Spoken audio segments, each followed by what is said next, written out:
আসসালামু আলাইকুম এভরিওয়ান। এতিম ছেলে জীবন গল্পের 12 নম্বর পর্ব নিয়ে হাজির হলাম।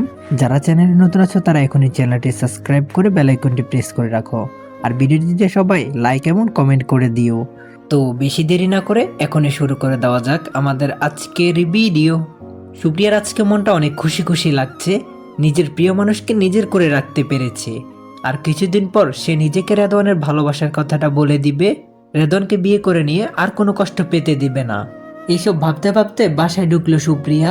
বাসায় ঢুকে দেখে সুপ্রিয়ার আব্বু আজ অফিস থেকে তাড়াতাড়ি চলে এসেছে। সুপ্রিয়ার আব্বু সুপ্রিয়াকে দেখে বলল, আমার মামুনিটা আজকে এত খুশি কেন, জানতে পারি? সুপ্রিয়া বলল, আব্বু আজ আমি আমার জীবনের সবচাইতে সুখের দেখা পেয়ে গিয়েছি। সুপ্রিয়ার আব্বু বলল, কি সেই সুখ, আমাকে বল। সুপ্রিয়া বলল, সেই সুখটাকে তোমার সামনে নিয়ে এসে প্রেজেন্ট করবো আব্বু। সুপ্রিয়ার আব্বু বলল, শুনলাম তুই নাকি কাকে আমাদের বিল্ডিংয়ে থাকতে দিয়েছিস। সুপ্রিয়া বলল, সে আমার ফ্রেন্ড আব্বু। সুপ্রিয়ার আব্বু বলল, আচ্ছা যা ফ্রেশ হয়ে আয়, একসাথে খাবো।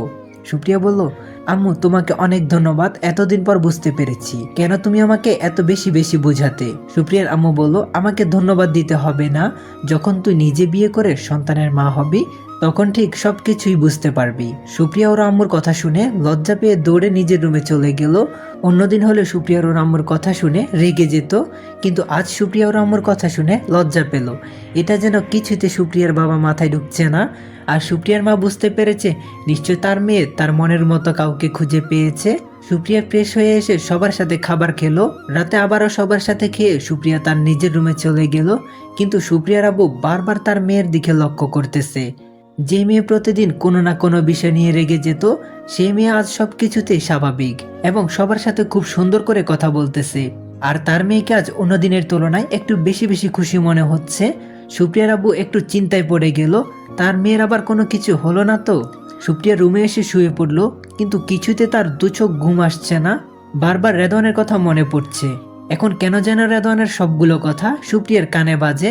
এই মুহূর্তে রেদওয়ান কি করতেছে যদি জানতে পারতো। এই সব কিছু রেদওয়ানকে কিনে দিল।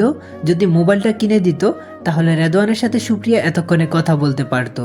প্রায় অর্ধেক রাত রেদওয়ানের কথা ভাবতে ভাবতে কাটিয়ে দিয়েছে সুপ্রিয়া। সকালে সুপ্রিয়ার ঘুম থেকে উঠে দ্রুত রেদওয়ানের কাছে চলে যায়।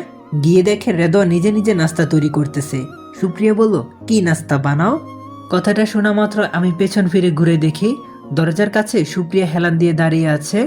আমি তখন বললাম, এই তো পিঠা বানাই, মানে যাকে তোমরা রুটি বলো। সুপ্রিয়া বলল, এসব বানাতে পারিস তুই? আমি বললাম, পারি তো। সুপ্রিয়া বলল, আমাকে শিখাবি? আমি বললাম, আয় ভেতরে আয়, দেখ কেমন করে বানাই। আমি নাস্তা বানাচ্ছি আর সুপ্রিয়াকে তা বানানো দেখাচ্ছি। নাস্তা বানানো শেষ হলে টেবিলে রেখে আমি ফ্রেশ হতে গেলাম। ফ্রেশ হয়ে এসে সুপ্রিয়াকে নাস্তা দিলাম এবং আমি নিজেও নিলাম। সুপ্রিয়া বলল, আমি খেয়ে এসেছি, আমি এখন খেতে পারবো না। আমি বললাম, তুই খেয়েছিস না খেয়েছিস তা আমি জানি না, তুই এখনই এটা খা। সুপ্রিয়া বলল, সত্যি আমি খেয়ে এসেছি। আমি বললাম, তা বললে শুনতেছি না, তোকে তো খেতেই হবে। সুপ্রিয়া বলল, খেতে পারি যদি তোর হাতে আমাকে খাইয়ে দিস তো। আমি বললাম, আমার হাতে মানে? তোর কি নিজের হাত নেই? সুপ্রিয়া বলল, আমাকে যদি তোর বন্ধু মনে করতি, আপন ভাবতি, তাহলে তোর নিজ হাতে আমাকে খাইয়ে দিতি। কথাটা একটু মন খারাপ করে বলল। আমি আর কোনো কথা না বলে সুপ্রিয়াকে খাইয়ে দিলাম, আর সুপ্রিয়াও আয়েশ মিটিয়ে খেলো। এই প্রথম আমি কোনো মেয়েকে নিজ হাতে খাইয়ে দিলাম। সুপ্রিয়া তো আমার হাতে খেতে পেরে মনে মনে অনেক খুশি। সুপ্রিয়া আমাকে বলল, তোর হাতে জাদু আছে রে। আমি বললাম, কেন? সুপ্রিয়া বলল, তোর হাতে খেতে পেয়ে আমি অনেক তৃপ্তি পেলাম। আমি বললাম, কি যে বলিস না তুই। সুপ্রিয়া বলল, সত্যি বলতেছি। আচ্ছা এভাবে সারা জীবন কি আমাকে খাইয়ে দিতে পারবি না? আমি বললাম, ধুর, আমি তোকে কিভাবে সারা জীবন খাইয়ে দিব? পড়াশোনা শেষ হলে তো যে যার ঠিকানা মতো চলে যাব, আর তোর তো বিয়ে হয়ে যাবে। সুপ্রিয়া বলল, যদি তোকে আমার কাছে সারা জীবনের জন্য রেখে দিই, থাকবি না? আমি বললাম, এটা হয় নাকি? আমার ক্যারিয়ার গড়তে হবে না? আবার তোকে নিয়ে তোর বাবা মায়ের একটা স্বপ্ন আছে না? সুপ্রিয়া বলল, তুই এমন কেন রে, কিছুই বুঝিস না তুই। আমি বললাম, আমি আবার কি বুঝি না? সবই তো বুঝি আমি। সুপ্রিয়া বলল, যদি বুঝতি তাহলে এমন করতি না। এখন এসব বাদ দিয়ে বের হয়, আয় ভার্সিটিতে যেতে হবে। তারপর রেদওয়ান আর কোনো কথা না বলে রুমে গিয়ে তৈরি হয়ে আসলো। বাসা থেকে বের হয়ে নিচে এসে সুপ্রিয়ার সাথে গাড়িতে উঠলো। রেদওয়ানকে আজ দেখতে পুরো নায়কের মতো লাগতেছে।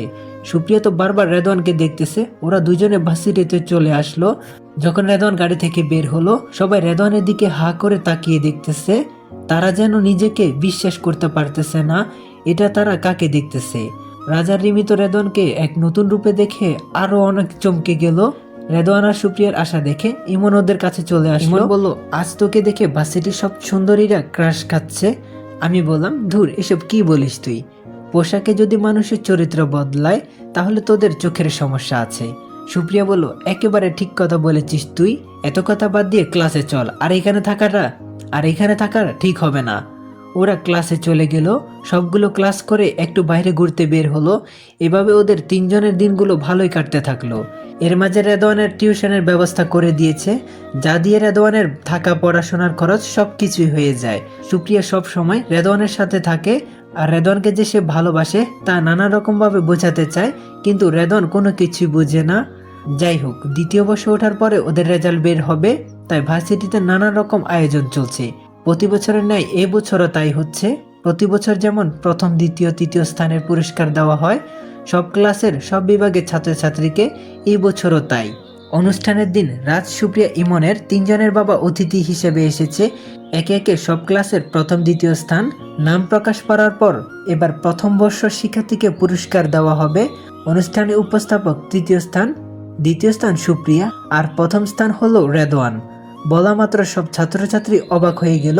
বিশেষ করে ইমন আর সুপ্রিয়ার বাবা যেন ভেবে পাচ্ছে না একটা এতিম ছেলে কিভাবে প্রথম হতে পারে। ইমনের বাসাতে ওর বাবা পুরো ডাইনিং রুমে পায়চারি করতেছে। তিনি এত টাকা পয়সা তার ছেলের জন্য ব্যয় করতেছে, আর তার ছেলে কিনা তৃতীয় হয়। ইমন বাসা ঢুকে দেখে তার বাবা অনেক রেগে আছে আর পায়চারি করতেছে। তাই ইমন বাসা ঢুকে মাথা নিচু করে যখন তার রুমে ঢুকবে, তখন ইমনের বাবা বলল, তোমার পিছনে কি এই জন্য এত টাকা পয়সা ব্যয় করেছি আমি? ইমন একদম চুপ হয়ে আছে। ইমনের বাবা আবার বলে উঠল, একটা এতিম অনাথ ছেলে যার কোনো পরিচয় নেই, সে যদি প্রথম হতে পারে, আর তুমি করো কি? ইমন বলল, আব্বু, রেদওয়ান অনেক ভালো ছাত্র। ক্লাসে স্যার পড়া বোঝানোর আগে সে সেই পড়াটা বলে দিতে পারে, আর আমি তো ওর মতো এত কিছু জানি না। ইমনের বাবা বলল, সে পারলে তুমি কেন পারবে না? তোমাকে তো পড়াশোনা করতে দেখি না, শুধু শুনি যত সব খারাপ ছেলের সাথে বের হও। পাশের থেকে ইমনের মা বলল, আমার ছেলে কোনো খারাপ বন্ধুর সাথে মেশে না, বুঝলে? এই ইমন, তুই রুমে যা, তোর বাবা সবাইকে তার মতো করে দেখে। ইমনের বাবা বলল, একদিন এই ছেলে এমন কিছু করে বসবে, শাস্তি অন্যজন ভোগ করবে, এই বলে দিলাম। তোমার ছেলে প্রতি রাতে রাত 1টা পর্যন্ত কোথায় থাকে তাকে জিজ্ঞেস করো তো। ইমনের মা বলল, এই বয়সে ছেলেরা একটু আড্ডা মারবে না তো বিয়ের পর করবে? ইমনের বাবা বলল, তোমার ছেলেকে কেউ বিয়ে করবে না, ওকে ভালো হতে বলো তুমি, না হলে ওর কপালে দুঃখ আছে, বলে দিলাম। সুপ্রিয়ার বাসায় এসে ওর বাবার সামনে অপরাধের মতো দাঁড়িয়ে আছে। সুপ্রিয়ার বাবা জানে তার মেয়ে অনেক ভালো ছাত্রী, কিন্তু আজ যা দেখলো তাতে তার মনটা একটু খারাপ।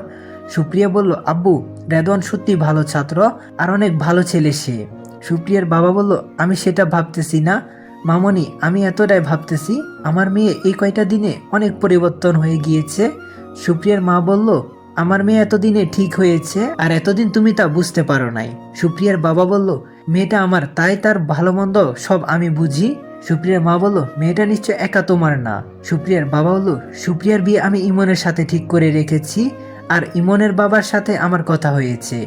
আর কোনো কথা না বলে সুপ্রিয়ার বাবা সেখান থেকে চলে গেল। সুপ্রিয়া ওর আব্বুর কথা শুনে অবাক হয়ে দাঁড়িয়ে আছে। তার যাওয়া দেখলো আর চোখ থেকে সুপ্রিয়ার পানি পড়তেছে। সুপ্রিয়ার মা বিষয়টা বুঝতে পেরে সুপ্রিয়াকে বুকে জড়িয়ে ধরলো, আর সুপ্রিয়ার মা বলল, কাঁদিস না মামনি, আমি আছি তো, তুই কি কাউকে পছন্দ করিস? সুপ্রিয়া বলল, আম্মু, আমি রেদওয়ানকে অনেক ভালোবাসি, তবে কখন কিভাবে এত ভালো লাগা শুরু হয়েছে তা আমি নিজেও জানি না। সুপ্রিয়ার মা বলল, তোর মাঝে যেদিন অহংকারটা শেষ হয়েছে সেই দিনই বুঝতে পেরেছি তোর জীবনে এমন কেউ এসেছে যে তোকে পরিবর্তন করেছে। সুপ্রিয়া বলল, আম্মু, আমি এখন কি করব? আব্বু যে এখন ইমনের কথা বলতেছে, আর আমি ইমনকে বন্ধু ছাড়া অন্য কিছু ভাবতে পারিনি। সুপ্রিয়ার মা বলল, এসব নিয়ে চিন্তা করিস না, তোর আব্বু হয়তো বা রাগের বয়সে এসব বলেছে, আর তোর আব্বু তো তোকে অনেক ভালোবাসে, তোর ইচ্ছার একটা দাম আছে না তার কাছে? পাগলি মেয়ে আমার। রাত 8টা বাজে। ইমনের বাবা, রাজের বাবা, সুপ্রিয়ার বাবা অনেকদিন পর আজ একসঙ্গে হয়েছে। আজ তাদের অনেক বিষয় নিয়ে কথা হবে, তাই তারা একসাথে হয়েছে। রাজের বাবা বলল, তা বন্ধুরা, আমরা এতদিন পর কি এমন জরুরি কথা বলার জন্য এখানে আসা?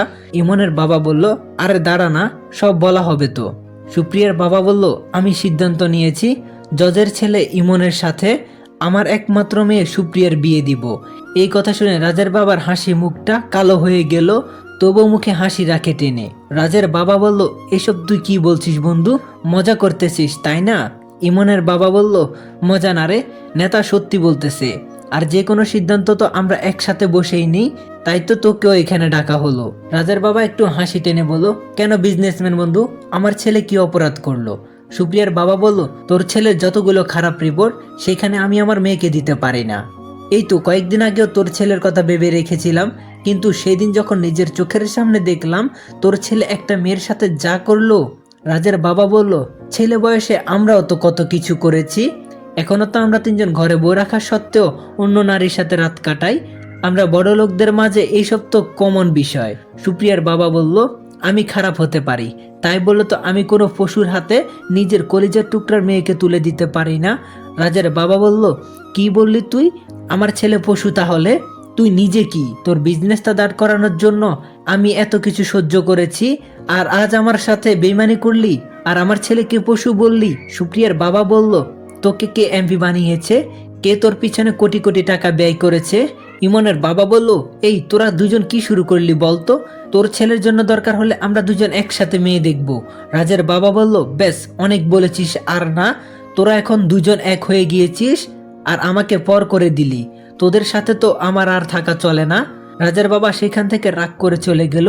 রাজের বাবা যাওয়ার সময় আরো নানান রকম বাজে কথা বলে গেল সুপ্রিয়ার বাবাকে।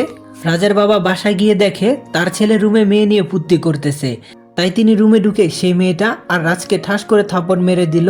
রাজ তো ভেবাছেকা খেয়ে গেল, যেখানে তার বাবা তাকে কখনো রাগ দেখিয়ে কথাই বলে না, আজ তার বাবা তাকে এমন মারতে পারলো। রাজ বলল, ড্যাড তুমি আমাকে মারতে পারলে, ইউ আর ভেরি ব্যাড। কথাটা কান্না মাখায় বলল। রাজের বাবা বলল, তোকে মারবো না তো কি করব?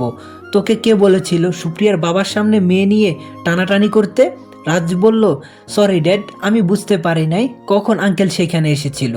রাজের বাবা বলল, ড্যাডের বাচ্চা, তোর এই সামান্য ভুলের কারণে তুই ওই রাজকন্যা আর আমি পুরো রাজ্যটা হারালাম, ছাগলের 6 নাম্বার বাচ্চা। রাজ বলল, ড্যাড আমি ছাগল, তাহলে তুমি ছাগলের বাবা। রাজের বাবা বলল, হারামির বাচ্চা, এবার কিন্তু জুতার বাড়ি খাবি তুই। রাজ বলল, সরি ড্যাড, বলো কি হয়েছে? রাজের বাবা বলল, সুপ্রিয়ার বিয়ে ইমনের সাথে ঠিক হয়ে গিয়েছে। রাজ বলল, নো ড্যাড, আমি বিশ্বাস করি না, সুপ্রিয়া শুধু আমার, অন্য কারো না, তুমি প্লিজ কিছু করো ড্যাড। রাজের বাবা বলল, আমি অনেক চেষ্টা করেছি কিন্তু পারি নাই, এখন আমি তোকে যা যা বলবো তাই করবি। রাজ বলল, কি ড্যাড, বলো আমাকে। রাজের বাবা বলল, সুপ্রিয়ার কাছে তোকে হিরো হতে হবে, সুপ্রিয়ার বাবার কাছেও বাইরের কোনো মেয়ে নিয়ে কোনো কিছু করবি না, মারামারি করবি না, আর তোর মেয়ের প্রয়োজন হলে বা লাগলে বাসায় নিয়ে আসবি। এদিকে ভার্সিটিতে আমি আর সুপ্রিয়া একসাথে আলাদা একটা জায়গা দাঁড়িয়ে আছি, আমি তো কিছুই বুঝতে পারছি না সুপ্রিয়া কেন আমাকে এভাবে আড়ালে নিয়ে আসলো। আমি বললাম, আমাকে এখানে নিয়ে আসার কারণ কি? সুপ্রিয়া বলল, তুই কি কিছু বুঝিস না রেদওয়ান? আমি বললাম, আচ্ছা তুই আমাকে সব পরিষ্কার করে না বললে বুঝবো কি করে? সুপ্রিয়া বলল, আমি তোকে নিজের চেয়েও বেশি ভালোবাসি রেদওয়ান। আমি তখন একটু অবাক হয়ে গেলাম আর বললাম, কি? সুপ্রিয়া বলল, এটাই সত্যি রেদওয়ান, প্লিজ আমাকে ফিরিয়ে দিস না। আমি বললাম, দেখ এসব ছেলে মানুষই আর মজা করা রাখ। সুপ্রিয়া বলল, এসব মজা নয়, সব সত্যি, জানি না কখন কিভাবে তোকে আমার এত ভালো লেগে যায়, তোকে নিয়ে দিনরাত কাটে আমার, তোর সাথে আমি সব সময় থাকি, তোকে আমার করে চাই রেদওয়ান। আমি বললাম, এসব তোর নেহাত বোকামি সুপ্রিয়া, দেখ আমি কোথায় আর তুই কোথায়, তোর সাথে আমার যায় না সুপ্রিয়া, এটা কোনো শপিং মহলের পণ্য না যে পছন্দ হলে কিনে নিলাম, তোর সাথে আমার যায় না, আর তোর পরিবার এসব জীবনেও মেনে নিবে না।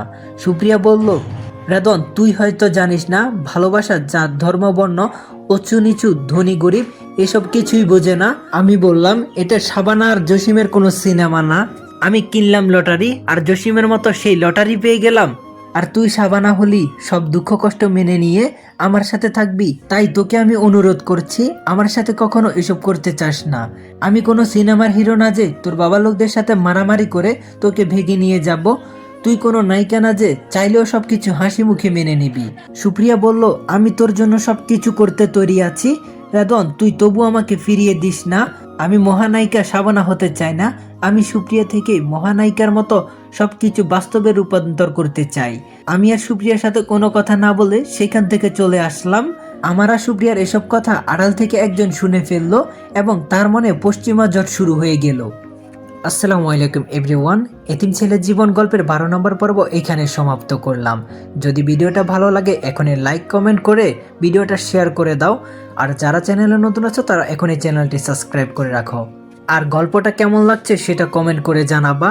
যদি ভালো লাগে তাহলে বলবা। আর হ্যাঁ, তোমাদের জন্য ভালোবেসে গল্পটা লিখি এবং সেটা আবার ভয়েস ওভার করি। তো তোমাদের প্রতি একটাই আশা, সবসময় আমাদের প্রতি ভালোবাসা দেখাবা আর আমাদেরকে বেশি বেশি করে সাপোর্ট করবা। শুধু তোমাদের ভালোবাসাটাই আমাদের জন্য পাওয়া। তো লাইক কমেন্ট শেয়ার বেশি বেশি করে ভালোবাসা দেখাও। ইনশাআল্লাহ নতুন ভিডিও নিয়ে আবার হাজির হয়ে যাব। তো ততক্ষণ পর্যন্ত সবাই ভালো থাকবা, সুস্থ থাকবা। খোদা হাফেজ।